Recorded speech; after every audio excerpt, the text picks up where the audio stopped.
Bienvenidos al podcast de You Trading, el portal con el mejor contenido para traders.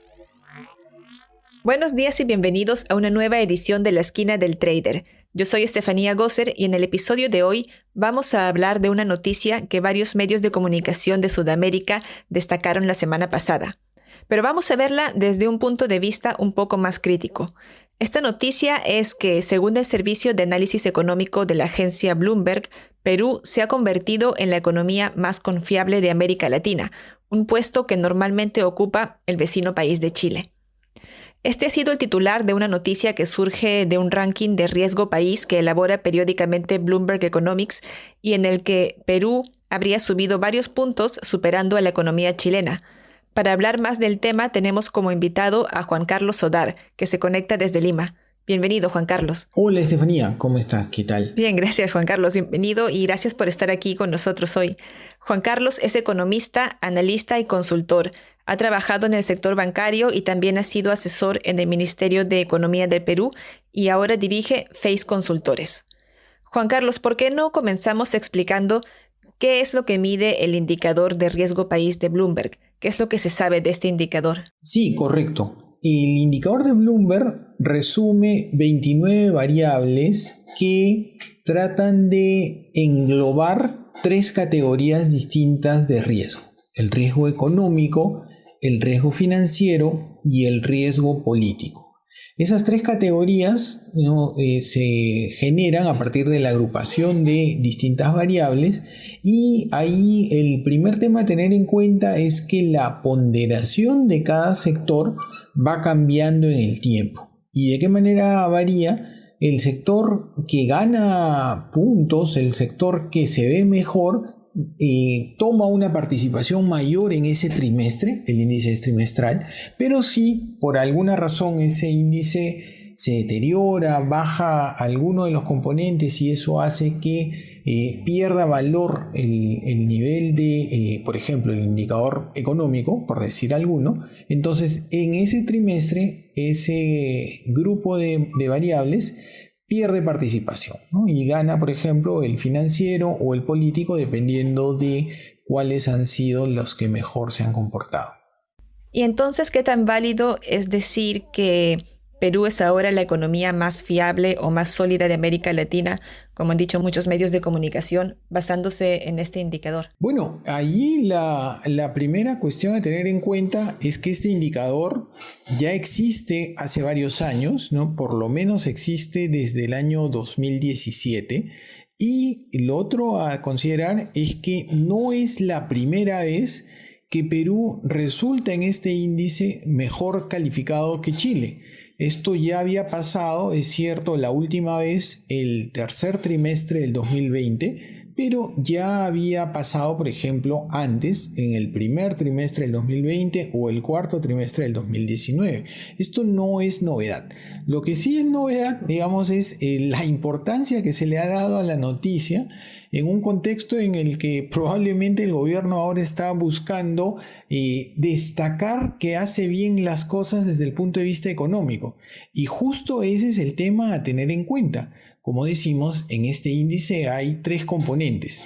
Y si quiere destacar la fortaleza económica del Perú, entonces este índice no le sirve. ¿Por qué? Porque si desagregamos los componentes, justo el índice en que Perú ha retrocedido en este trimestre es el económico. Y justo eso hace que Perú quede por debajo de Chile en este trimestre. El trimestre anterior, el tercer trimestre del 2021, Perú tenía una calificación económica mejor que la de Chile.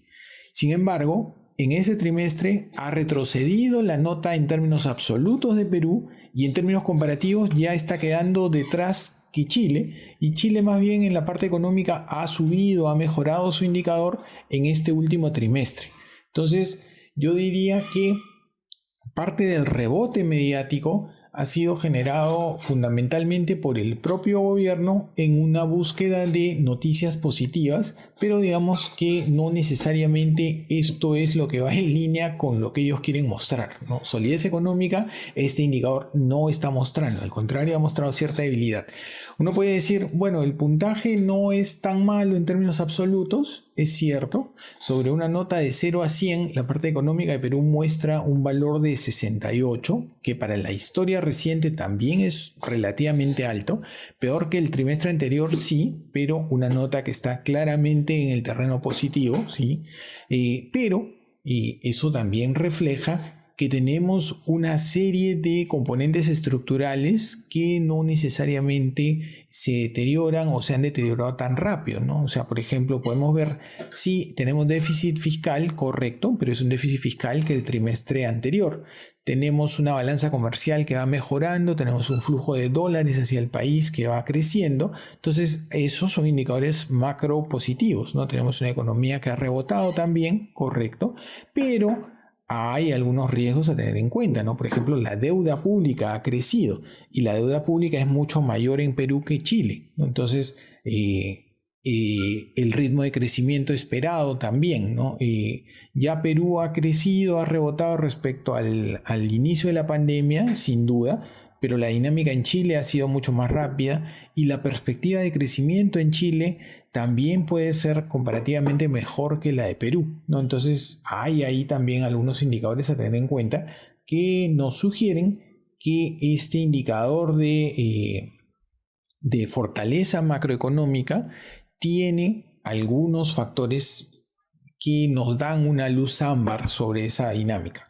Y lo otro también que es relevante es considerar que para hacer un indicador de riesgo necesitaríamos considerar una visión mucho más prospectiva, mirar mucho más hacia adelante, y este índice más bien mira valores pasados, ¿no? Entonces, nuevamente, probablemente parece que el gobierno no necesariamente está destacando lo que sería destacable en ese contexto, ¿no? ¿Qué cosa está haciendo en términos macro el gobierno?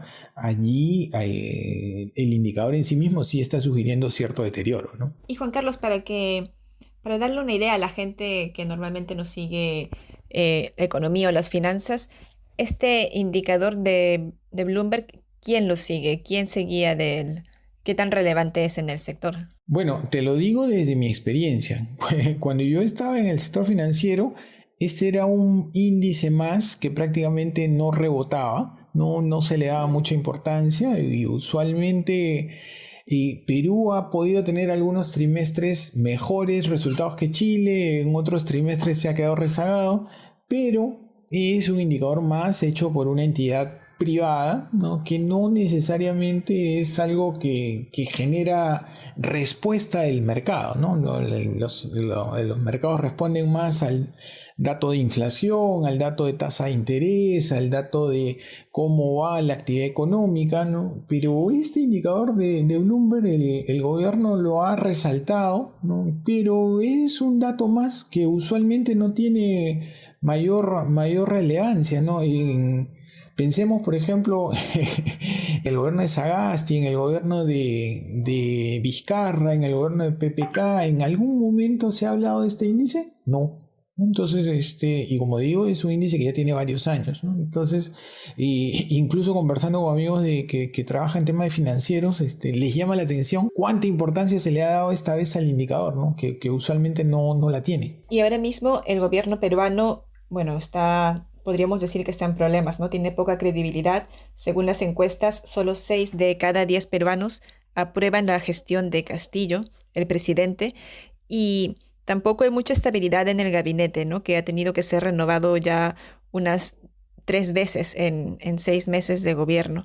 En este contexto, supongo que al público peruano le habrá sorprendido ver este titular, ¿no? Que como tú bien has dicho, no es de los más relevantes para los economistas, pero que en las noticias como titular queda muy bien realmente, ¿no?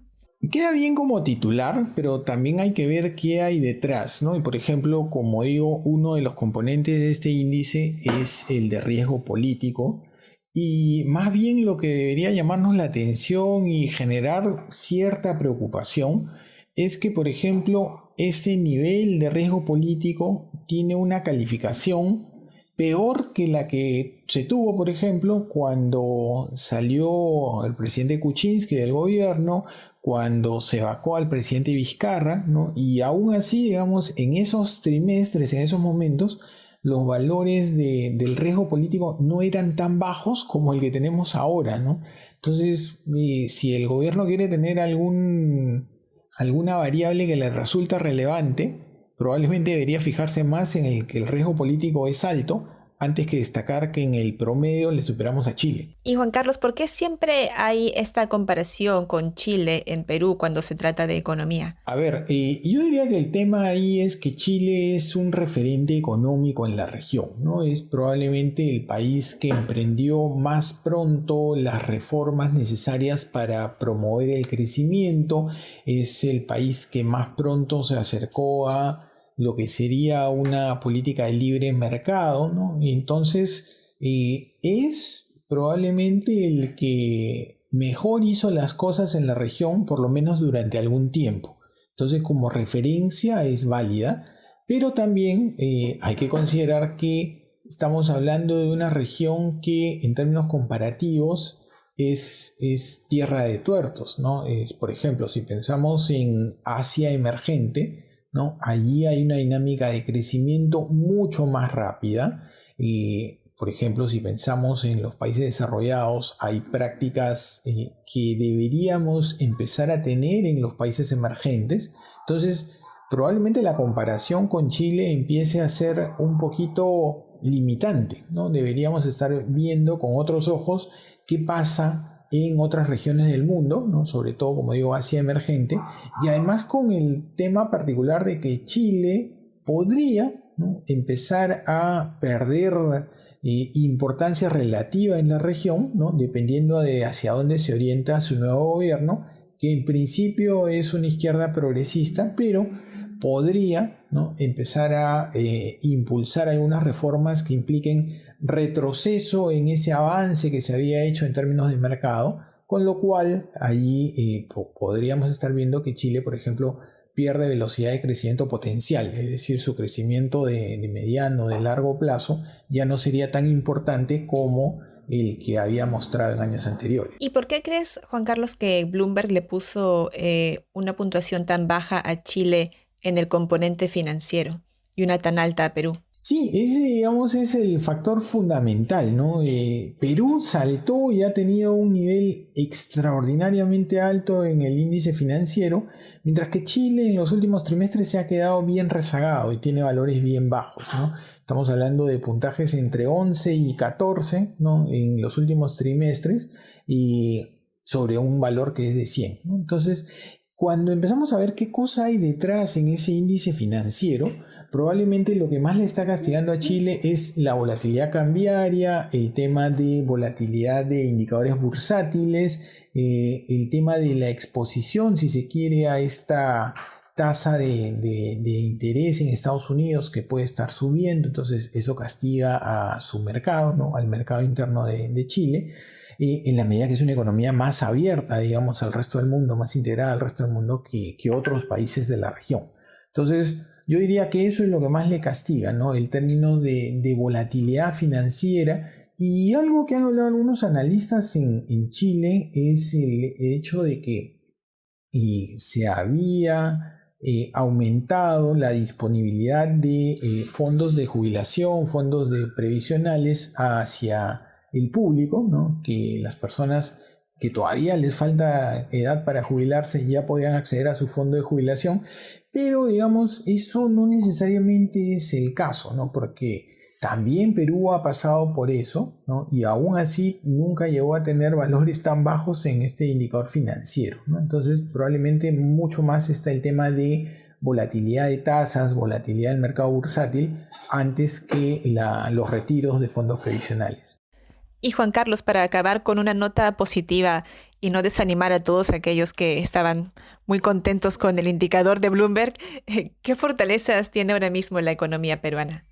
Bueno, la principal fortaleza de la economía peruana viene por el hecho de que en un contexto global de alta inflación, nosotros tenemos un Banco Central que ha sido muy activo para limitar eso, ¿no? Por ejemplo, en este momento nuestra inflación, ¿no?, dato de enero, es una inflación de 5,7% anual, mientras que, por ejemplo, en Estados Unidos esa inflación es de 7,5% anual. Entonces estamos hablando de que incluso nosotros tenemos una inflación menor que la que hay en países desarrollados, ¿no? Estados Unidos, el Reino Unido, Alemania. Entonces, ahí hay una fortaleza bien importante, ¿no? Los consumidores tienen precios relativamente estables dado el contexto, y a pesar de que nosotros somos fuertes importadores de materia prima, fuertes importadores de productos que dependen de las materias primas cuyos precios están subiendo, ¿no? Que por ejemplo está el tema del petróleo, y por otro lado está el tema de alimentos, ¿no? Esa, digamos, es una fortaleza bien importante, ¿no? Lo otro que hay que considerar es que tenemos un efecto positivo del precio de los minerales, sobre todo del cobre, y eso está generando una entrada masiva de dólares hacia el país que genera dos efectos. Uno, como hay muchos dólares, entonces lo que estamos hablando es de que hay una baja presión hacia la subida del tipo de cambio y poder tener un efecto adverso sobre precios, ¿no? Eso parece bastante positivo, parece controlado. Y el otro tema es que eso genera divisas para el sector público, genera recursos para el sector público a través de la recaudación, ¿no? Mejora la recaudación dado que, por ejemplo, las empresas mineras o en general empresas de matriz en el exterior están teniendo buenos resultados en el Perú, y entonces eso hace que la recaudación mejore. Entonces, en esos dos campos, ¿no? Digamos, hay aspectos positivos que vale la pena destacar. Pues muchas gracias por haber estado hoy con nosotros, Juan Carlos. No, más bien muchas gracias a ti, Estefanía, por la invitación. Ha sido un gusto.